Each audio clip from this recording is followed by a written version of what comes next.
Welcome back to our channel. तो आज हमें मियोसिस वन के बारे में स्टार्ट करना है और पढ़ना है।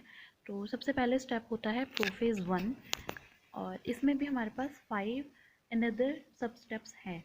तो लिप्टोटीन में क्या होता है, जो क्रोमोसोम होता है वो पूरा एक्सटेंड हो जाता है, एक सिंगल नैरो थ्रेड की तरह हमें दिखता है। नैरो थ्रेड तो दिख रहा होता है लेकिन वो होता एक डबल नेचर में होता है। इट मीन्स कि उसके पास जैसे क्रोमोसोम्स में हमारे पास सिस्टर क्रोमैटिड्स होते हैं, वो होते हैं लेकिन एक अच्छी तरीके से वो दिख नहीं रहे होते। उसके बाद ये जो स्टेप है लिप्टोटीन का, ये एस फेज से प्रीसीड करता है, जो कि इंटरफेस का एक पार्ट है। यहाँ पे न्यूक्लियोलस जो है वो वेरी डिस्टिंक्ट दिखता है, मतलब दिख रहा होता है, ऐसा नहीं है कि डिसइंटीग्रेट कर दिया गया है सेल के द्वारा, क्योंकि आगे वाले स्टेप्स में जो हम देखेंगे कि न्यूक्लियोलस और न्यूक्लियस मेम्ब्रेन जो होती है वो पूरी एक तरीके से सेल उसे डिस्ट्रॉय कर देता है, बिकॉज जो क्रोमोसोम्स होते हैं वो पोल्स की तरफ मूव करना स्टार्ट कर देते हैं। तो यहाँ तक तो फिलहाल न्यूक्लियोलस जो है एकदम डिस्टिंक्ट रूप में हमें दिख रहा है। उसके बाद जाइगोटीन आता है। जाइगोटीन में क्या होता है, दो होमोलोगस क्रोमोसोम्स जो होते हैं पूरी लेंथ में उनके जीन लोकस के साथ अटैच्ड रहते हैं। जीन लोकस क्या होता है, जीन लोकस कोई भी जीन को कंटेन करेगा, पर्टिकुलर जीन को कंटेन करेगा, और वो एक पर्टिकुलर ट्रेट को आगे रिप्रेजेंट करता है। जैसे यहाँ पे मैंने शो किया है कि एक जीन है, it will represent the trait for the I colour. Okay, so here what do we mean by homologous? Homologous means homologous chromosomes. It means कि हमारे पास एक क्रोमोसोम फादर से आ रहा है और एक क्रोमोसोम मदर से आ रहा है। We have total 46 pairs of 46 chromosomes and 23 pairs. So यहाँ पे हमारा जो जाइगोटीन रहेगा वो मेनली कैरेक्टराइज्ड किया जाता है सिनॉप्सिस के लिए। यहाँ पे सिनॉप्सिस होता है, पैचेटिन में हमारे पास क्रॉसिंग ओवर होता है। तो हम देखेंगे क्रॉसिंग ओवर क्या है, उससे पहले देख लेते हैं व्हाट इज सिनॉप्सिस। सिनॉप्सिस में क्या होगा, हमारे पास होमोलोगस जो क्रोमोसोम्स हैं वो साथ में आएंगे, from the mother and another from the father. यहाँ पे एक कॉम्प्लेक्स बन जाएगा जिसे सिनॉप्टिमल कॉम्प्लेक्स कहते हैं। इसे हम माइक्रोस्कोप के अंडर इजीली देख सकते हैं। जो भी क्रोमोसोम्स हमारे पेयर करेंगे, एक मदर से जो आ रहा है एक फादर से जो आ रहा है, दोनों जब पेयर कर जाएंगे उसे हम बायोवेलेंट कहेंगे। और जो ये जो होमोलोगस क्रोमोसोम्स पेयरिंग करेंगे ये एक जिपर फैशन में होता है। उसके बाद इनका जो नंबर रहेगा वो एकदम half of the chromosomes in the diploid cell रहेगा। बायोवेलेंट जो रहेंगे वो नंबर ऑफ क्रोमोसोम्स जो डिप्लॉयड सेल के उसके हाफ रहेंगे। और क्रोमोसोम्स यहाँ पे फिर भी एकदम स्टिल विजिबल नहीं है, जैसे हमें 2 क्रोमेटिड्स में दिखते हैं ना कि उसके 2 सिस्टर क्रोमेटिड्स हैं, उस तरीके से अभी यहाँ पे फिलहाल नहीं दिख रहे हैं। नेक्स्ट स्टेप हमारे पास पैचेटिन आता है। Pachytene is characterized by the crossing over. इसमें क्या है, क्रॉसिंग ओवर का मतलब ये होता है कि हमारे पास जो सेगमेंट्स हैं, exchange of segments between non sister chromatids occurs of homologous chromosomes. जो हमारे पास होमोलोगस क्रोमोसोम्स हैं उनमें हमें इंफॉर्मेशन एक्सचेंज करना है, तो उसके जो नॉन सिस्टर क्रोमेटिड्स हैं वो एक दूसरे के ऊपर ओवरलैप कर जाएंगे। ओवरलैप करके उन्हें इंफॉर्मेशन को एक्सचेंज करना है। ये कैसे होगा, ये एक तो ब्रेकेज होगी वहाँ पे और एक रीयूनियन हो जाएगी। क्रोमेटिड सेगमेंट्स जो रहेंगे उनकी ब्रेकेज एंड रीयूनियन से हमारे पास क्रॉसिंग ओवर होगी। ब्रेकिंग को हम निकिंग भी कह देते हैं, जो कि एंडोन्यूक्लियस के साथ असिस्ट की जाती है। और जो रीयूनियन है उसे हम एनीलिंग कहते हैं, जो कि लाइगेज के लिए की जाती है। लाइगेज एक ऐसा एंजाइम है जो हर जगह एडिशन और पेयरिंग के लिए काम किया जाता है। हम अगर पढ़ेंगे आगे डीएनए एप्लीकेशन वगैरह तो उसमें लाइगेसेस आएंगे, डीएनए लाइगेसेस, जो कि कहीं पे अगर डीएनए में ब्रेकेज आती है तो उसे रिपेयर करने का काम लाइगेसेस एंजाइम करते हैं। Chromatids of pachytene chromosome are attached with a centromere. यहाँ पे सेंट्रोमियर प्रेजेंट रहेगा जो कि क्रोमेटिड्स को क्रोमोसोम्स के साथ अटैच करके रखेगा। बायोवेलेंट यहाँ पे टेट्राइड हो जाते हैं, मतलब 4 क्रोमेटिड्स यहाँ पे आ जाते हैं, 2 from the father and 2 from the mother.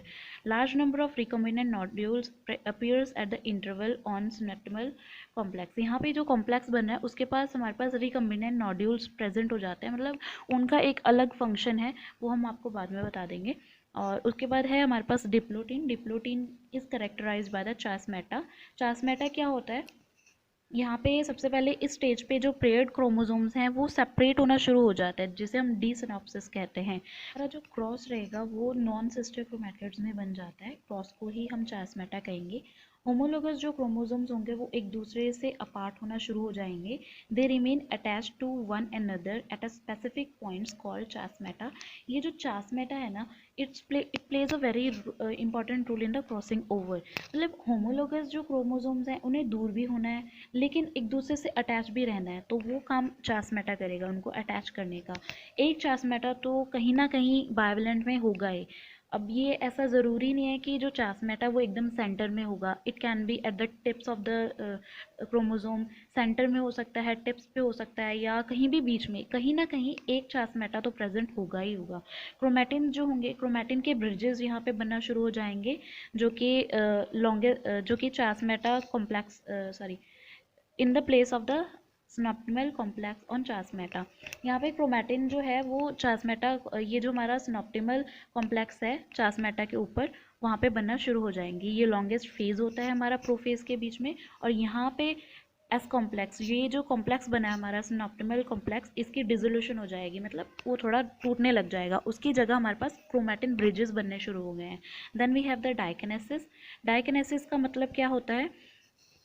Terminator. ठीक है, अभी हमने जो भी काम किया है उसको थोड़ा सा टर्मिनेट करना है और आगे वाले जो स्टेप्स आ रहे हैं जैसे मेटाफेज 1, उसके लिए हमें उसको प्रिपेयर करना है. Chiasmata move towards the ends of the chromosomes. This is called a terminalization. ठीक है, हमारे पास जो भी ट्रांसमेटा होंगे, एक तो होगा, ऐसा तो नहीं है सिर्फ एक होगा, कभी कभी दो भी हो जाता है, तीन भी हो जाता है, तो वो धीरे धीरे एंड्स की तरफ मूव करना शुरू हो जाते हैं.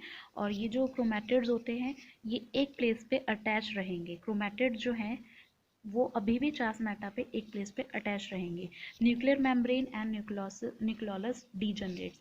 देखो, इससे पहले वाले जो स्टेप थे वहाँ पे न्यूक्लियोलस और जो उनकी न्यूक्लियस की मेम्ब्रेन थी वो कहीं डिसइंटीग्रेट कर दी गई थी सेल के द्वारा, तो अभी वो डीजनरेट होना शुरू हो जाती है. Chromosome recondense and tetrad move to the metaphase plate. Metaphase plate पे आना वो शुरू हो जाता है. क्रोमोसोम्स जो हैं वो रिकंडेंस हो जाते हैं, मतलब एकदम छोटे हो जाते हैं, टेट्राड बन जाते हैं.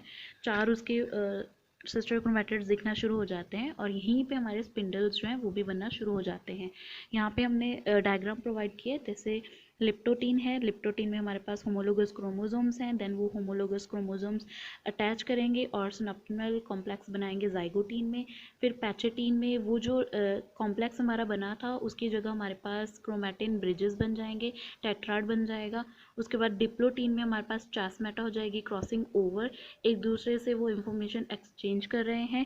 देन डायकिनेसिस में हमारे पास न्यूक्लियर मेम्ब्रेन, ये दोबारा रीजनरेट होना शुरू हो जाती है, सेंट्रॉल्स बन जाते हैं, स्पिंडल बन गए हैं.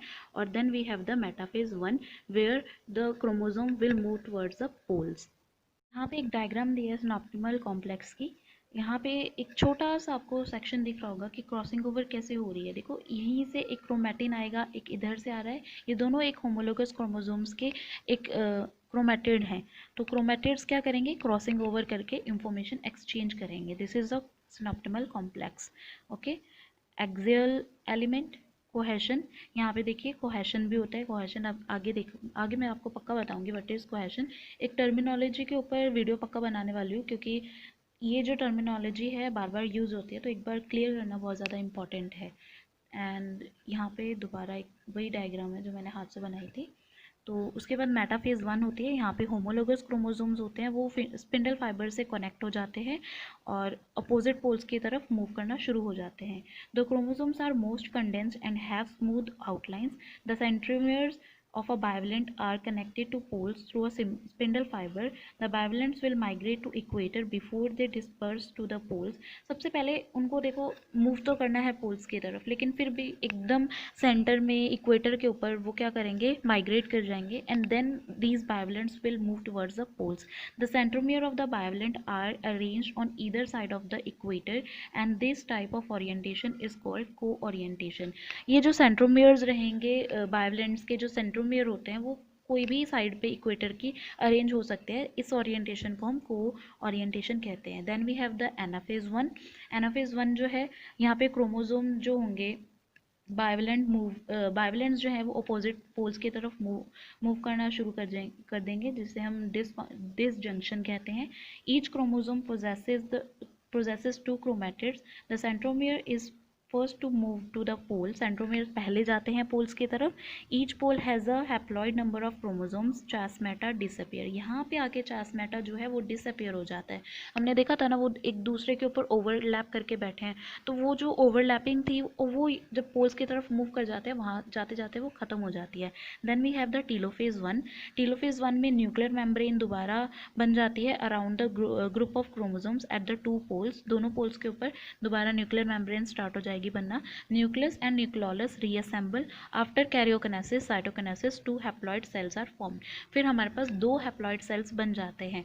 मियोसिस हमें पता है कि एक सेल से पहले दो बनेंगे, दो हैप्लॉइड सेल्स बनेंगे. Then from that two cells another two cells will be form. Then we have the meiosis two. Prophase two. Prophase two में क्या होगा हमारे पास, each centriole divides into two pairs of centrioles are formed. एक एक pair था उनके पास centrioles का. अब हमें पता है कि सेंट्रियोल्स जो है वो क्या रोल प्ले करते हैं, उनको स्पिंडल फाइबर्स के साथ अटैच करके क्रोमोसोम्स को पोल्स तक लेके आना है. Then the whole process will start. तो ये जो हमारे पास सेंट्रियोल्स हैं उनका एक और पेयर रीजनरेट हो जाता है. Centriole migrate towards the poles. The microtubes get arrange in the form of spindle at the right angle of the spindle. At first spindle the nuclear membrane and the nucleolus disappears. यहाँ पे फिर से prophase two में आके हमारे पास nuclear membrane and nucleolus disappear हो जाते हैं, क्योंकि अभी एक और डिवीजन हमें करनी है. स्पिंडल फाइबर्स जो है वो सेंट्रियोल्स के साथ अटैच होके दोबारा मतलब क्रोमोसोम्स को मूव करवाने के लिए अपने आप को प्रिपेयर कर रहे हैं. पोल्स की तरफ उन्हें लेके जाना है क्रोमोसोम्स को, तो उसे प्रिपेयर कर रहे हैं. The chromosome will with the two chromatids become short and thick. यहाँ पे क्रोमोसोम्स की लेंथ थोड़ी छोटी हो जाती है और थिक हो जाते हैं, एकदम कंडेंस हो जाते हैं. Then we have the metaphase two. Metaphase two में क्रोमोसोम्स जो हैं वो एक इक्वेटर पे फिर से स्पिंडल्स के साथ अरेंज हो जाते हैं. मेटाफेज का यही है कि वो इक्वेटर के ऊपर अपने आप को अरेंज कर लेते हैं, equator of the cell. The centromere divides into the two and thus each chromosome produces two monads and or daughter chromosomes. The microtube of the spindles are attached with the centromere of the chromosomes. यहाँ पे जो spindles होंगे वो centromere से attach होते हैं. ये जो spindle fibers होते हैं ना, ये प्रोफेज, इससे पहले जो स्टेप है हमारा प्रोफेज, वहाँ पे क्रोमोसोम्स के सेंट्रोमियर को फाइंड करते हैं. Then in the metaphase they all get arrange in the equator and attach to the centromere. In anaphase two the daughter chromosomes will move towards the opposite pole due to the shortening of the chromosome microtubule and the stretching of the interzonal polar microtubules of the spindle. अब spindle धीरे धीरे उनको poles की तरफ move करवाना शुरू कर देते हैं. Then we have the telophase two. The chromatid migrates to the opposite poles and now known as the chromosomes. The telophase two पे जब वो एकदम पोल्स पे पहुंच जाते हैं तो यहाँ पे क्रोमैटिड्स जो हैं एक दूसरे के साथ अटैच हो जाता है, जिसे तब हम लास्ट में जाके क्रोमोसोम्स कहते हैं. The endoplasmic reticulum from the nuclear envelope reappears due to the synthesis of the ribosomal RNA by RDNA and also due to accumulation of the ribosomal proteins. Ribosomal proteins वगैरह यहाँ पे काफ़ी ज़्यादा active होते हैं, तो हमारे पास एंडोप्लाज्मिक रेटिकुलम जो है, रफ एंडोप्लाज्मिक रेटिकुलम, वो दोबारा से रीजनरेट हो जाता है अराउंड द न्यूक्लियर एनवेलप, क्योंकि उसका काम है कि प्रोटीन्स को बनाना है. उसको राइबोसोम्स का काम होता है प्रोटीन्स को बनाना. तो protein is the main structure जो कि पूरे सेल को बनाएगा, और सेल डिवीजन में तो प्रोटीन हमें चाहिए रहता है. तो उसके बाद हमारे पास कैरियोकिनेसिस हो जाएगा. In each haploid meiotic cell the cytokinesis occurs and thus 4 haploid cells are resulted. तो उसके बाद हमारे पास 4 हैप्लॉइड सेल्स बन जाते हैं. पहले एक सेल से 2 डेप्लॉइड सेल्स बनेंगे, देन डेप्लॉइड से we will get the 4 haploid cells. इसका सिग्निफिकेंस क्या होता है, इससे हमारी एक कॉन्स्टेंट नंबर ऑफ क्रोमोसोम्स जो हैं ऑर्गेनिज्म में बने रहते हैं. एंड क्रॉसिंग ओवर से हमारे पास अपॉर्चुनिटी बनती है जीन्स को एक्सचेंज करने के लिए, जो कि जेनेटिकल वेरिएशंस में वेरिएशन लाने के लिए काम आती है स्पीसीज में. So meiosis is a peculiar taxonomical, genetical and evolutionary process. Then we have the diagram of this prophase 1, metaphase 1, anaphase 1 and the telophase 1. हमारे पास मियोसिस 1 एंड मियोसिस 2 की डायग्राम है, तो आपको ये मेरे टेलीग्राम चैनल पे आराम से मिल जाएगी और आप यहाँ पे भी स्क्रीनशॉट ले सकते हैं. Thank you.